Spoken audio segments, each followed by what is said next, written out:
Haleluya. Berikan tepuk tangan dulu yang meriah buat Tuhan kita. Haleluya. Pertama-tama saya ucapkan terima kasih tentunya kepada Tuhan karena kebaikan Tuhan saya boleh ada menyampaikan firman Tuhan ini semua karena Tuhan. Yang kedua, saya ucapkan terima kasih juga kepada Bapak Gembala, Ibu Gembala yang telah mempercayakan saya untuk menyampaikan kebenaran firman Tuhan. Saudaraku yang diberkati oleh Tuhan, pada kesempatan yang indah ini saya akan berbicara soal ucapan syukur. Mari kita buka Alkitab kita dalam Mazmur pasal yang kelima ayat yang ke-8. Mazmur pasal yang kelima ayat yang ke-8.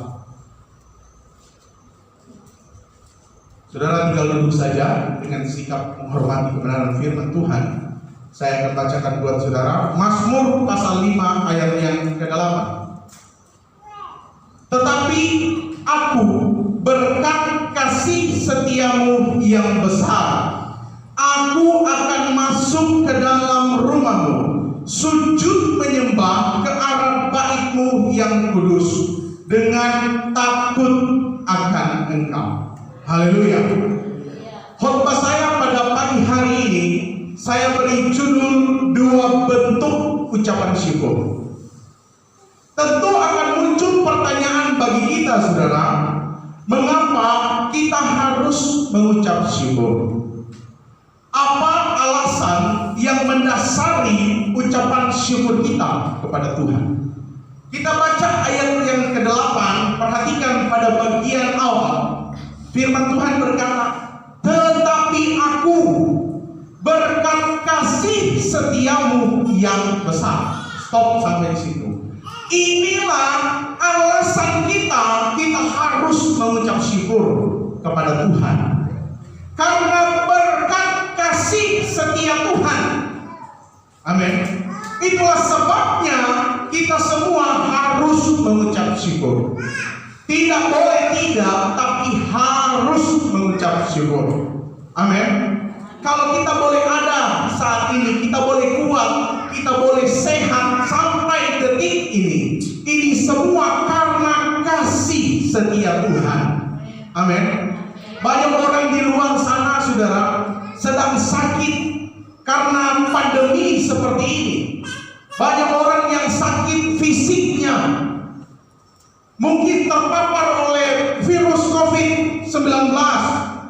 Ada juga, saudara, orang yang sakit jiwanya karena mungkin perekonomian mereka hancur, usaha mereka bangkrut karena keadaan pandemi ini yang membuat banyak orang itu menjadi stres dan mengakibatkan mereka itu sakit jiwa, saudara. Tetapi kalau kita masih bisa beraktivitas seperti biasa, kalau kita masih bisa bekerja seperti biasa, kalau kita masih bisa mencari nafkah seperti biasa, kalau kita masih bisa berusaha seperti biasa, bahkan usaha kita, bahkan pekerjaan kita diberkati Tuhan sampai detik ini semua karena kasih setia Tuhan. Amin. Ini semua karena kasih setia Tuhan.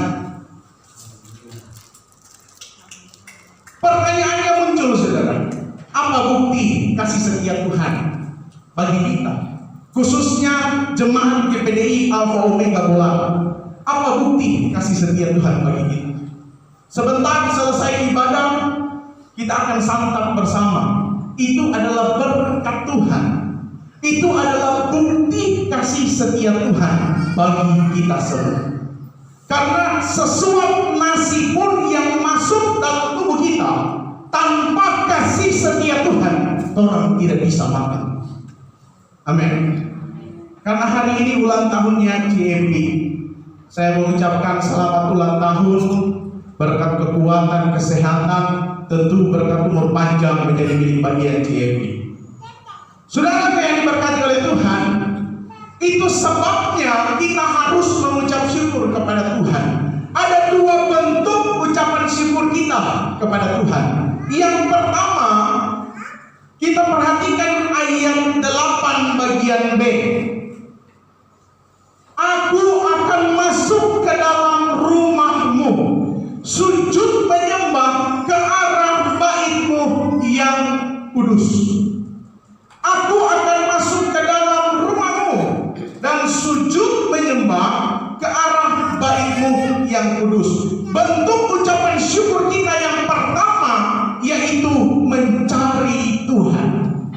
Amin. Mencari Tuhan. Prinsip pertama, saudara, yaitu kesadaran. Kita harus sadar bahwa hidup ini hanya karena kasih setia Tuhan.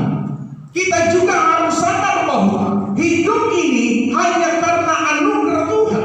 Kita harus sadar bahwa hidup ini hanya karena belas kasihan Tuhan. Atas dasar itulah kita harus mencari Tuhan. Amin. Kita harus mencari Tuhan.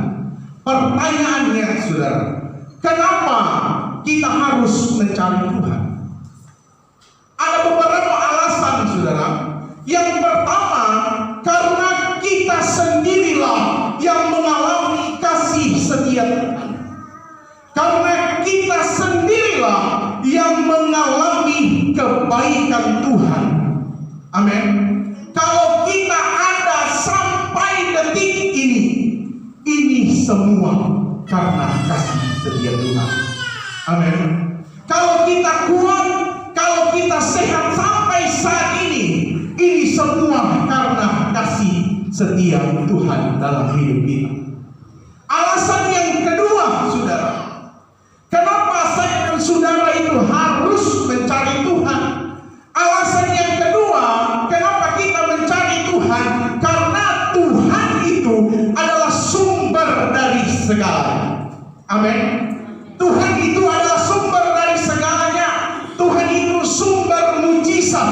Amin. Kalau engkau datang saat ini dalam keadaan pergumulanmu dalam sakit penyakit, mungkin medis berkata bahwa sudah tidak bisa disembuhkan, tapi Tuhan bilang cari Tuhan. Amin. Ada mujizat di dalam Tuhan. Tuhan sanggup memberikan mujizat bagi kita. Amin. Yang kedua, Tuhan itu sumber pertolongan. Kalau mungkin engkau banyak masalah, tidak ada jalan keluarnya, Tuhan mengingatkan kita saat ini, cari Tuhan. Tuhan sanggup memberikan pertolongan kepada kita. Dia sanggup memberikan jalan keluar di setiap masalah dan pergumulan kita. Amin. Yang selanjutnya, Tuhan itu adalah sumber berkah. Amin. Tuhan itu sumber berkah. Mungkin dalam keadaan pandemi seperti ini, perekonomianmu mulai menurun, usahamu mulai hancur, pekerjaanmu mulai tidak karu-karuan. Tapi Tuhan bilang cari Tuhan. Tuhan sanggup memberkati kita. Tuhan sanggup memberkati usaha kita. Tuhan sanggup memberkati pekerjaan kita. Tuhan sanggup memberkati kita. Amin. Yang selanjutnya, Tuhan itu sumber keselamatan. Amin. Tidak ada jalan lain kecuali lewat Yesus. Amin. Kalau engkau mau selamat, cari Tuhan. Bukan cari yang lain, tapi cari Tuhan. Amin. Bagaimana cara kita, saudara, untuk mencari Tuhan? Ini pertanyaannya, bagaimana cara kita untuk kita mencari Tuhan? Kita baca ayat yang ke-8 tadi. Firman Tuhan berkata, aku akan masuk ke dalam rumahmu, sujud menyembah ke arah bait-Mu yang kudus. Dengan kata lain, yaitu beribadah. Setialah beribadah. Yang pertama, cara kita untuk mencari Tuhan yaitu setia beribadah. Dengan beribadah. Apa itu ibadah, saudara? Apa itu beribadah? Kata ibadah ini menurut buku Ensiklopedia Alkitab artinya pelayanan. Berarti kalau kita beribadah, kita sedang melayani Tuhan. Kalau kita sedang beribadah, kita sedang melayani Raja di atas segala raja. Setiap kita tidak terkecuali kita harus melayani Tuhan. Setiap kita tidak terkecuali kita harus beribadah kepada Tuhan. Ibadah artinya pelayanan, saudara.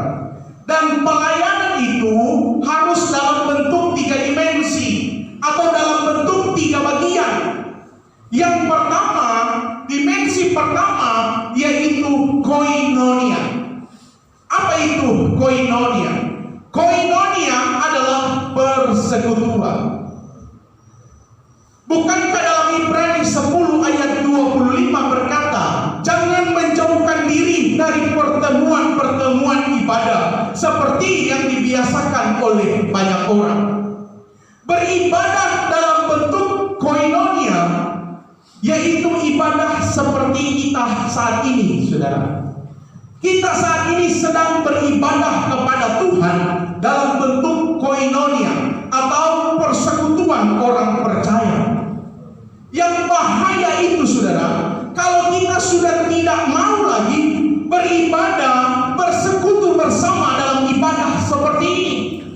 Hanya lebih suka bersekutu bersama di pasar, hanya lebih suka bersekutu bersama di arisan, hanya lebih suka bersekutu bersama di warkop, di tempat nongki, di kafe, dan lain sebagainya. Ini yang bahaya, saudara. Banyak gereja Tuhan karena pandemi ini diindah-bobokan dengan ibadah virtual, dengan ibadah online. Tidak apa-apa, saudara, ibadah online kalau memang keadaan, situasi dan kondisi yang tidak memungkinkan. Tidak masalah ibadah online, asalkan ibadah dengan sungguh-sungguh. Amin. Tetapi faktanya membuktikan, saudara, sedangkan ibadah secara koinonia seperti ini saja masih ada yang tidak sungguh-sungguh. Hanya badannya ada di rumah Tuhan, tetapi pikirannya sementara melalang buana, sementara mengembara. Tidak ada bersama-sama beribadah kepada Tuhan. Apalagi ibadah virtual, ibadah online. Ibadah itu, saudara, harus dilakukan secara khusus, dengan hati yang sungguh-sungguh, dengan menghormati Tuhan yang besar, Allah yang berkuasa. Amin. Itu baru ibadah. Dimensi yang kedua, saudara, yaitu marturia. Apa itu marturia? Marturia ialah bersaksi. Dalam Alkitab berkata, kamu akan jadi saksiku jika Roh Kudus turun atas kamu. Gereja Tuhan itu harus jadi saksi. Amin. Kepala keluarga harus jadi saksi dalam rumah tangga. Ibu rumah tangga harus jadi saksi dalam keluarga. Kita harus jadi saksi, saudara. Dimanapun kita bekerja, kita harus jadi saksi. Kita harus jadi saksi. Dimanapun kita berjemaat, kita harus jadi saksi. Dimanapun kita bermasyarakat. Amin. Kita harus jadi saksi. Katakan apa? Yesus berkata, kamu adalah garam dan terang dunia. Apa maksudnya, saudara? Supaya saya dan saudara itu jadi saksi di mana kita pergi dan berada. Kristus yang harus terlihat jelas dalam hidup kita. Paulus berkata, aku hidup, bukan aku lagi yang hidup, melainkan Kristus yang hidup dalam aku. Artinya, Kristus harus terlihat jelas dalam perkataan kita. Kristus harus terlihat jelas dalam karakter kita. Kristus harus terlihat jelas dalam kehidupan kita.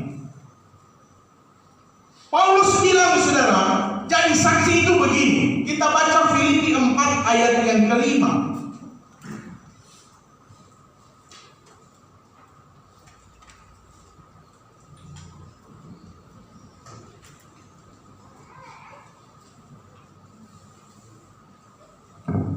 Filipi 4 ayat yang ke-5. Hendaklah kebaikan hatimu diketahui semua orang. Sampai di sini. Ayat ini seakan-akan mengajarkan kita untuk menjadi orang yang sombong. Seakan-akan. Kalau kita baca sepintas bahwa setiap kebaikan harus ditahu oleh semua orang. Apa maksud dari ayat ini, saudara? Apakah kita harus melakukan kebaikan lalu kita cerita kepada orang tentang kebaikan yang kita lakukan? Bukan demikian maksud dari ayat ini. Perhatikan kata semua orang. Manusia sifatnya itu, saudara, hanya mau berbuat baik kepada orang yang berbuat baik kepada dia. Benar atau betul, saudara? Tapi ayat ini berkata, hendaklah kebaikanmu diketahui semua orang. Kita harus berbuat baik kepada orang yang berbuat baik kepada kita. Dan firman Tuhan juga mengajarkan kita juga harus berbuat baik kepada orang yang jahat kepada kita. Amin. Ini baru namanya saksi. Amin. Firman Tuhan lain berkata, kalahkanlah kejahatan dengan kebaikan. Itu baru saksi, saudara. Dimensi yang ketiga, saudara, yaitu diakonia. Apa itu diakonia? Diakonia itu ialah pelayanan meja, atau dengan kata lain, memberi dan berkorban. Ini yang paling tidak suka oleh anak-anak Tuhan di luar sana. Banyak yang tidak suka bentuk yang ketiga ini, yaitu diakonia, memberi dan berkorban. Gereja Tuhan itu harus tahu memberi. Amin. Gereja Tuhan itu harus tahu berkorban. Amin. Karena salah satu sifat Yesus itu adalah murah hati. Kita adalah anak-anak Allah. Tentu kita akan mewarisi sifat itu. Itu sebabnya kita harus suka memberi. Kita harus suka berkorban. Jangan jadi gereja yang pelit. Jangan jadi gereja yang kikir. Tuhan tidak suka gereja yang pelit, saudara. Tuhan tidak suka gereja yang kikir. Banyak anak Tuhan di luar sana memberikan korban kepada Tuhan, kasih persembahan, kasih derma saja itu 2.000. Tapi kekayaannya minta ampun. Dan berkedok di balik kata ketulusan. Yang penting tulus.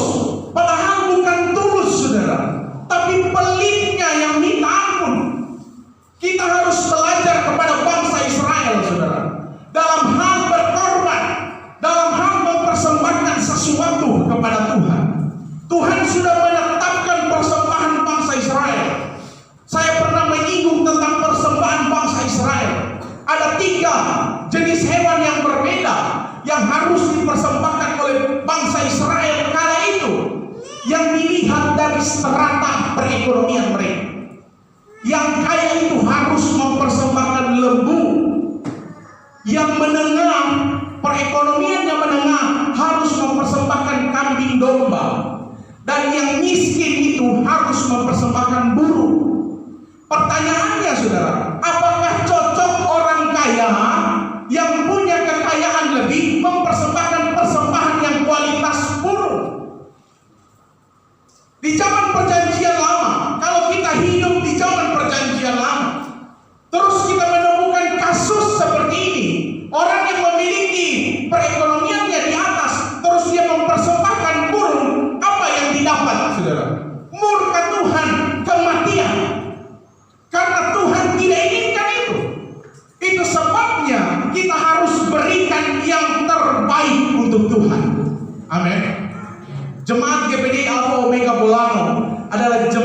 jemaat yang murah hati, yang suka berkorban, yang suka memberi. Amin. Selanjutnya, saudara, cara kita untuk mencari Tuhan, yang pertama tadi beribadah, yang kedua berdoa. Yakobus 5 ayat 16 bagian B dikatakan di sana, doa orang benar besar kuasanya. Amin. Kalau kita mau doa kita mengandung kuasa yang besar, kita harus berusaha dulu menjadi orang yang benar. Karena firman Tuhan tidak bilang doa orang yang salah yang besar kuasanya, tidak. Tapi firman Tuhan memberi standar bahwa doa orang yang benar itu standarnya, saudara. Supaya doa kita mengandung kuasa, kita harus hidup dulu menjadi orang yang benar. Amin. Dan doa ini kepada Tuhan, ada doa yang salah, ada juga doa yang benar. Bagaimana doa yang benar? Yang pertama, doa yang benar itu harus disertai dengan percaya. Amin. Doa yang benar itu harus disertai dengan percaya dan iman. Matius 21 ayat 22. Di sana dikatakan kalau berdoa harus sungguh-sungguh percaya. Amin. Yakobus 1 ayat 6, kalau berdoa harus di dalam iman. Iman yang sungguh-sungguh, yang tidak bimbang. Itu berdoa yang benar. Yang kedua, doa yang benar itu harus disertai dengan pengakuan dosa. Yakobus 5 ayat 16 bagian A. Yakobus 5 ayat 16 bagian A. Doa yang benar harus disertai dengan pengakuan dosa. Kalau kita mengaku dosa dan saling mendoakan, kita akan memperoleh kesembuhan, mujizat Tuhan. Kalau kita mau mujizat Tuhan, mengakulah dosa-dosa kita. Amin. Tapi firman Tuhan tidak pernah mengajarkan kita untuk mengaku dosa kita kepada sesama manusia. Mungkin ada yang bilang, oh harus mengaku dosa sama gembala supaya bisa diampuni. No, firman Tuhan tidak pernah mengajarkan itu. Firman Tuhan mengajarkan kita harus mengaku dosa kita kepada Tuhan. Amin. Yang ketiga, doa yang benar itu harus disertai dengan penyerahan yang total.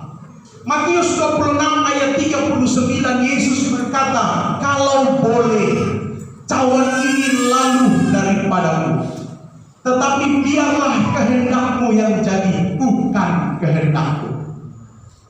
Yesus berdoa di Taman Getsemani, tetapi dia menyerah total kepada Tuhan. Itu yang Tuhan inginkan, saudara.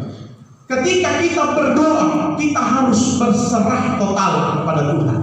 Karena terkadang banyak orang berdoa itu memaksakan kehendaknya sama Tuhan. Tuhan, pokoknya harus jadi begini Tuhan. Bukan itu yang diinginkan Tuhan. Doa yang benar itu harus berserah kepada Tuhan. Amin. Yang pertama bentuk ucapan syukur kita yaitu mencari Tuhan.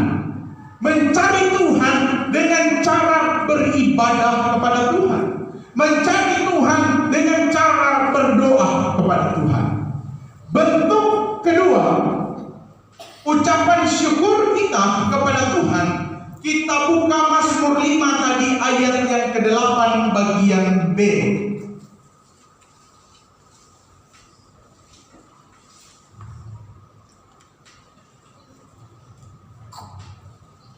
Mazmur pasal 5 ayat 8 bagian B. Aku akan masuk ke dalam rumahmu, sujud menyembah ke arah bait-Mu yang kudus. Perhatikan kata terakhir, dengan takut akan Engkau. Bentuk ucapan syukur kita kepada Tuhan yang kedua yaitu hidup takut akan Tuhan. Amin. Kita menyadari bahwa hidup ini berkat kasih setia Tuhan. Kita juga menyadari bahwa hidup ini berkat anugerah Tuhan, sehingga bentuk ucapan syukur kita kepada Tuhan ialah kita hidup takut akan Tuhan. Amin. Pandemi COVID ini diizinkan Tuhan supaya manusia itu harusnya makin takut akan Tuhan. Tapi malahan orang banyak, saudara, lebih takut kepada virusnya daripada kepada Tuhan. Banyak orang yang takut virus COVID, banyak orang yang takut dengan penyakit kanker, banyak orang yang takut dengan kehilangan masa depan, banyak orang yang takut dengan kebangkrutan, banyak orang juga yang takut dengan mungkin hal-hal yang lain, yang mistis dan lain sebagainya. Tetapi lebih banyak lagi orang itu yang tidak takut Tuhan. Ini fakta, saudara. Sebagai orang percaya yang banyak menikmati kasih setia Tuhan, seharusnya kita itu harus lebih takut akan Tuhan. Amin. Semakin takut kita dengan keadaan akhir-akhir ini, saudara, harus semakin besar pula rasa takut kita akan Tuhan. Amin. Mengapa kita harus takut akan Tuhan? Pertanyaannya, kenapa saya dan saudara harus hidup takut akan Tuhan? Ada beberapa alasan, saudara. Alasan yang pertama yaitu karena tidak ada cara lain untuk membalas kebaikan Tuhan. Tidak ada cara lain untuk membalas kasih setia Tuhan dalam hidup kita, kecuali kita hidup takut akan Tuhan. Amin. Kita tidak bisa menyenangkan Tuhan dengan uang kita. Tidak bisa, saudara. Tuhan yang beri uang kepada kita. Kita tidak bisa senangkan Tuhan dengan jabatan kita. Tidak bisa. Tuhan yang beri jabatan kepada kita. Dan kita juga tidak bisa menyenangkan Tuhan dengan cara menyogok Tuhan. Tidak bisa, saudara. Yang bisa kita lakukan untuk kita menyenangkan Tuhan, yaitu kita selalu hidup takut akan Tuhan. Makin hari kita makin takut akan Tuhan. Amin. Alasan yang kedua, kenapa kita harus takut akan Tuhan? Karena kita tidak bisa membalas kebaikan Tuhan dengan kejahatan kita. Tidak bisa, saudara. Kalau orang baik kepada kita, otomatis, saudara, pikiran kita ini berpikir juga harus baik kepada orang itu. Itu sebabnya kebaikan Tuhan itu harus dibalas dengan hidup yang benar. Amin. Kalau kita menikmati kebaikan Tuhan, terus kita balas dengan hidup yang tidak benar, dengan hidup yang selalu berbuat dosa, dengan hidup yang tidak takut akan Tuhan, betapa durhakanya kita kepada Tuhan. Sedangkan di lain sisi kita telah menikmati kasih setia Tuhan. Orang yang takut akan Tuhan itu memiliki sifat yang jelas. Orang yang takut akan Tuhan tidak akan pernah mencuri. Orang yang takut akan Tuhan tidak akan menjatuhkan orang lain. Orang yang takut akan Tuhan tidak akan memakan keringat orang lain, memanfaatkan tenaga orang lain demi keuntungan dirinya sendiri. Orang yang takut akan Tuhan tidak akan pernah memaki orang lain. Orang yang takut akan Tuhan tidak akan pernah suka mabok sana mabok sini. Orang yang takut akan Tuhan tidak akan pernah mengkhianati istrinya. Orang yang takut akan Tuhan tidak akan pernah mengkhianati suaminya. Orang yang takut akan Tuhan adalah orang yang tidak melakukan dosa dan kejahatan. Itulah orang yang takut akan Tuhan, saudara. Amin. Bentuk ucapan syukur kita kepada Tuhan karena kita menyadari bahwa kita setiap hari, setiap detik, setiap menit kita menikmati kasih setia Tuhan. Kita menikmati kebaikan Tuhan. Itulah sebabnya kita harus mengucap syukur kepada Tuhan dengan cara mencari Tuhan. Yang kedua, hidup takut akan Tuhan. Tuhan Yesus memberkati kita semua. Saya serahkan kepada semua.